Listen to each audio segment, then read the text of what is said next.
Hey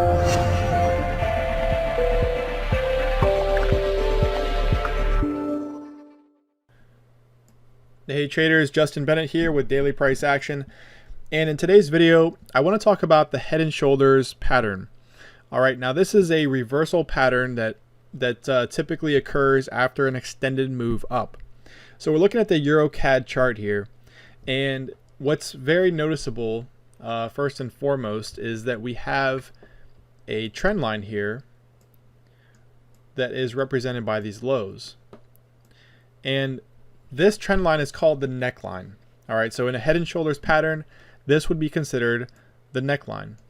Now, the first part of this pattern, you can see here that we have a strong rally up. The market then finds support here at the neckline. Okay, now this first high is shoulder number 1. Okay, so that's our first shoulder of the head and shoulders pattern. Now, the next high up here is going to be the head. All right, so this is the head of the pattern, and this is where the market makes an exhaustion move. All right, so meaning that it comes up here, can't hold on to these levels, and sells off rapidly. Now, this third high, as the market comes down and finds support again at the neckline, this third high is shoulder number 2. All right, so this right here is not a complete head and shoulders pattern yet. All right, so what we've discussed so far is not a complete pattern. The pattern isn't complete until the market breaks below the neckline. All right, so let me say that again. This is a very common misconception among traders, that as soon as you have these highs right here and you have this neckline, that you have a completed head and shoulders pattern, and that's simply not true. And the reason being is that the market could actually find support here and bounce higher. We don't know that yet. All right, we don't know that until the market shows it to us. All right, until the market breaks below this level. Now, if you'll notice, as soon as it broke below this level, it sold off fairly quickly. And one thing about head and shoulders patterns is that you can actually use what's called a measure and move, all right, to find an objective for this pattern. Because what a lot of people say is, okay, once the market breaks below that neckline, how do I know where to set my target? And the first thing I want to say is that you should always use price action levels first and foremost. Okay, so if we zoom out here and I just draw a horizontal level here, because we can clearly see that we have resistance, previous resistance, and previous support back here.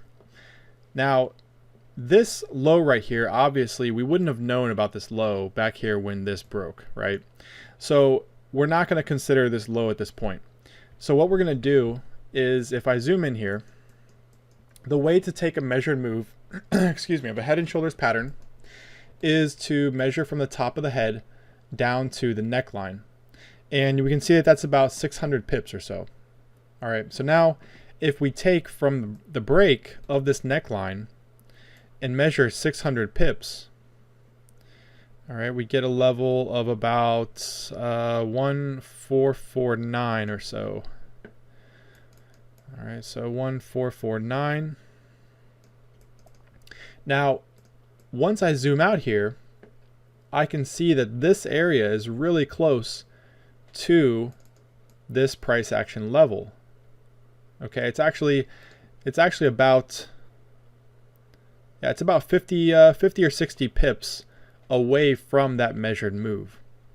All right, so this actually would be a great target, and sure enough, this is where the market found support. All right, so let me explain that again. Here's what we want to do. You want to take a measured move from the head to the neckline. Okay, and in this case, it was 600 pips. You then want to measure from the break of the neckline. So we would then measure right from here at the neckline down to a future point in the market, 600 pips. And that's how you get your target for this head and shoulders pattern. All right, so I hope this video has helped you kind of better understand the Head and Shoulders pattern.